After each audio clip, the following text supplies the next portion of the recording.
Assalamualaikum warahmatullahi wabarakatuh. Apa kabar anak-anakku sekalian? Semoga anak-anakku sekalian dalam keadaan sehat, bahagia, serta senantiasa dilindungi oleh Allah Subhanahu wa Ta'ala. Anak-anakku sekalian, pada kesempatan kali ini kita akan belajar bersama tentang bab munakahat, yaitu tentang indahnya membangun mahligai rumah tangga.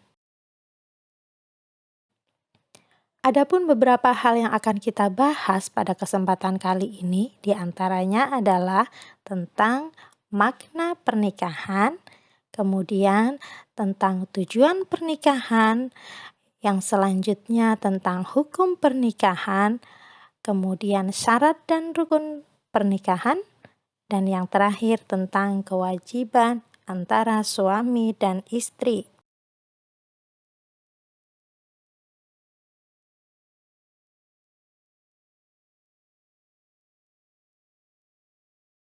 Anak-anakku sekalian, sebelum kita membahas lebih jauh tentang makna, tujuan, hukum, syarat dan rukun pernikahan, kemudian sampai pada kewajiban suami dan istri, saya mau bertanya terlebih dahulu. Sudahkah kalian pernah datang ke acara pernikahan? Kalau boleh menebak, jawabannya pasti sudah ya. Kira-kira dari pengalaman yang sudah pernah kalian lakukan tadi, saya yakin kalian tahu kegiatan-kegiatan atau prosesi apa saja yang ada di dalamnya. Coba dibayangkan sebentar. Cukup ya?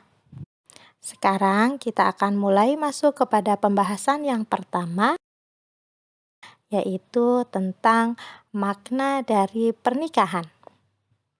Secara bahasa, arti nikah berarti mengumpulkan, menggabungkan, atau juga menjodohkan.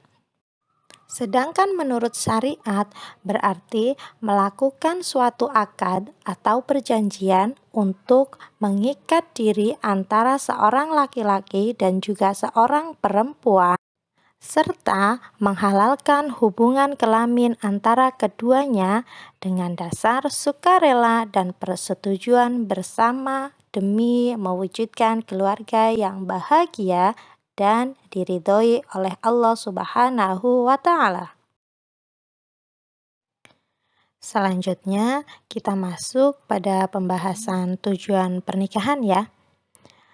Seseorang yang akan menikah harus memiliki tujuan yang positif dan mulia untuk membina keluarga yang sakinah dalam sebuah rumah tangga, di mana tujuan dari pernikahan diantaranya adalah yang pertama, untuk memenuhi tuntutan naluri manusia yang asasi.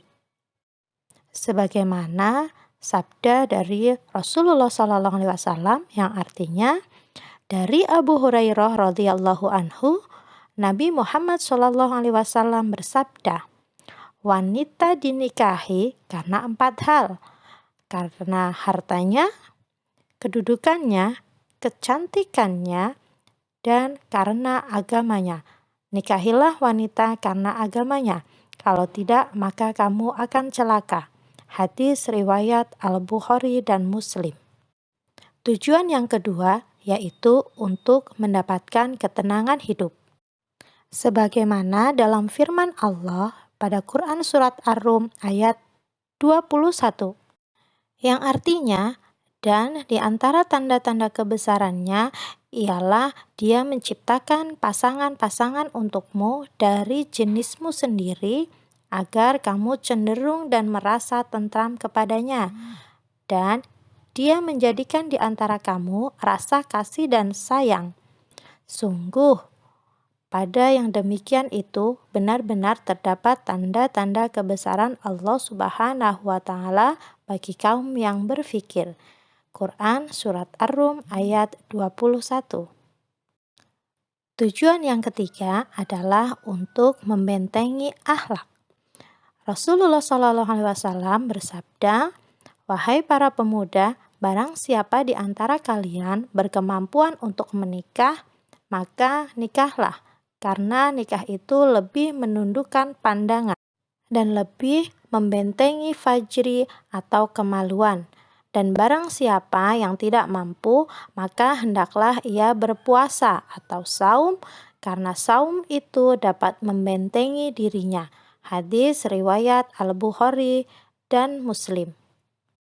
Yang keempat adalah untuk meningkatkan ibadah kepada Allah Subhanahu wa Ta'ala, sebagaimana sabda Rasulullah Shallallahu Alaihi Wasallam.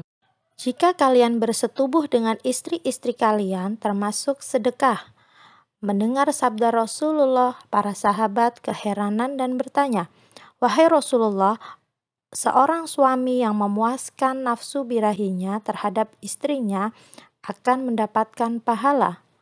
Nabi Muhammad SAW menjawab, "Bagaimana menurut kalian jika mereka para suami bersetubuh dengan selain istrinya? Bukankah mereka berdosa?" Jawab para sahabat, "Ya, benar."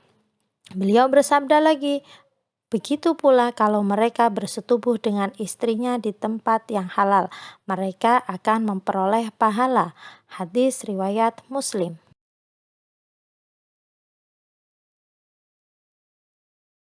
Pembahasan yang selanjutnya adalah tentang hukum pernikahan.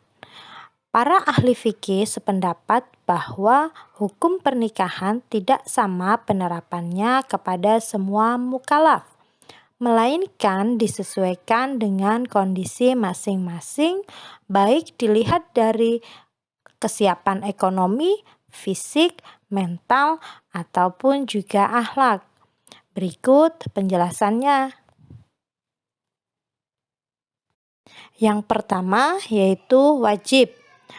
Wajib yaitu bagi orang yang telah mampu baik fisik, mental, ekonomi maupun akhlak untuk melakukan pernikahan, mempunyai keinginan untuk menikah, dan jika tidak menikah maka dikhawatirkan akan jatuh pada perbuatan maksiat, maka wajib baginya untuk menikah. Yang kedua yaitu sunnah.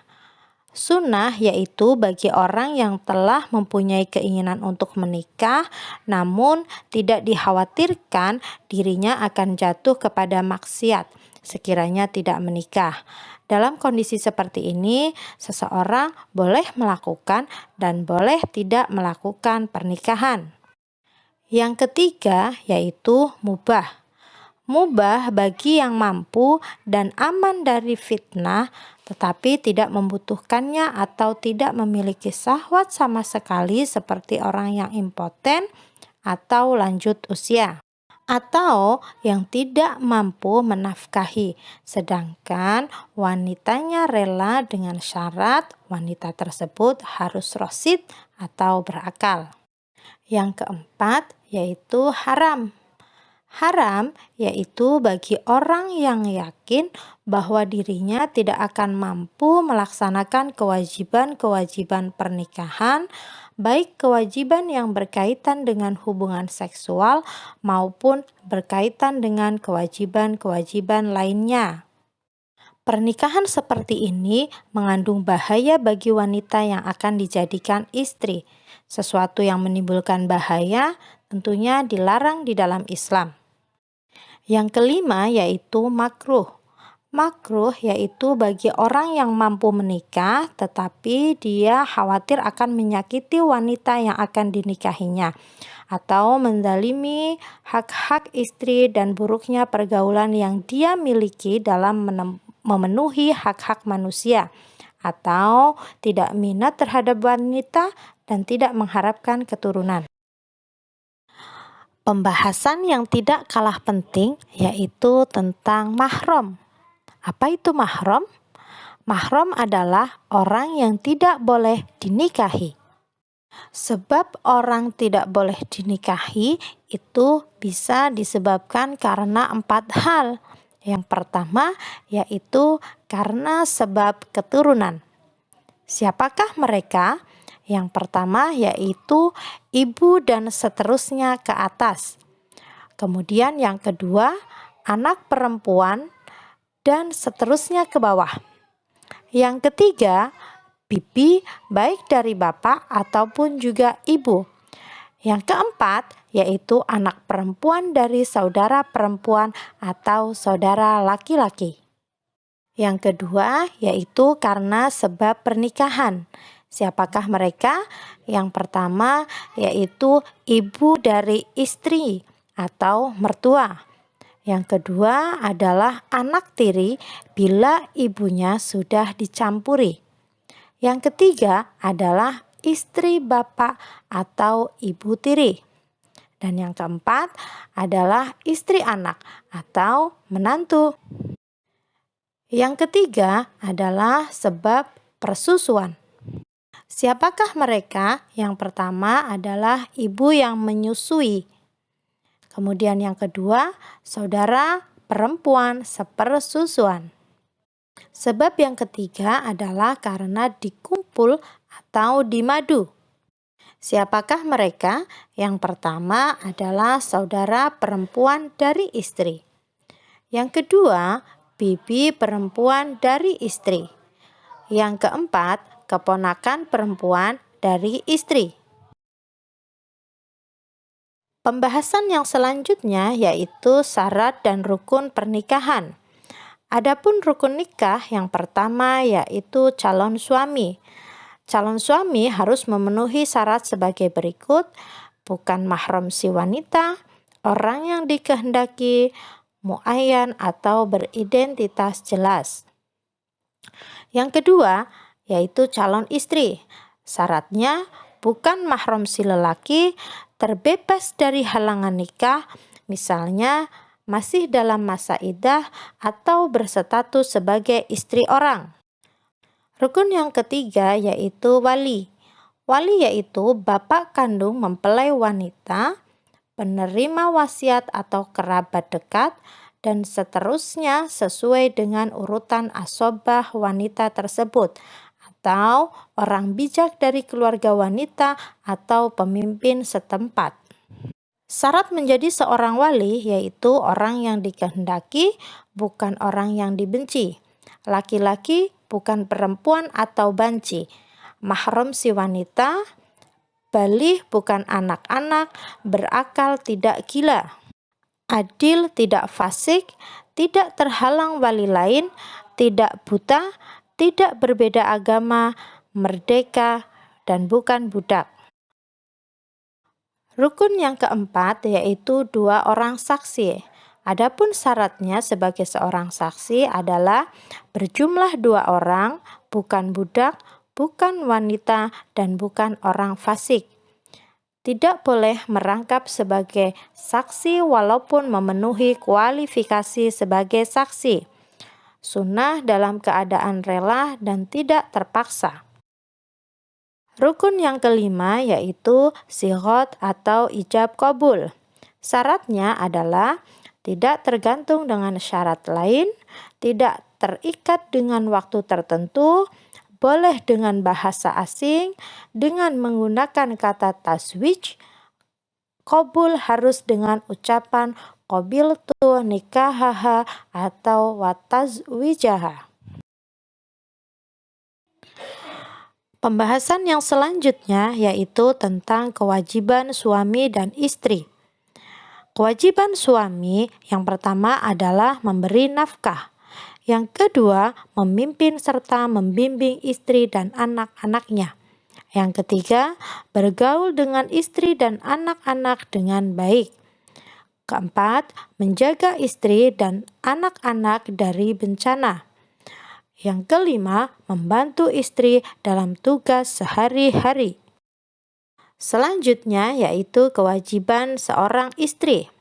Kewajiban yang pertama yaitu taat kepada suami dalam batas yang sesuai dengan ajaran Islam.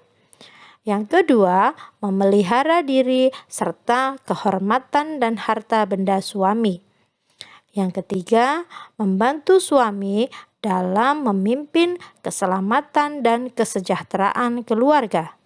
Yang keempat, menerima dan menghormati pemberian suami. Yang kelima, hormat dan sopan pada suami dan keluarganya. Yang keenam, memelihara, mengasuh, dan mendidik anak. Demikian pembahasan tentang bab munakahat, tentang indahnya membangun mahligai rumah tangga. Kurang lebihnya mohon maaf. Terima kasih, semoga bermanfaat. Wassalamualaikum warahmatullahi wabarakatuh.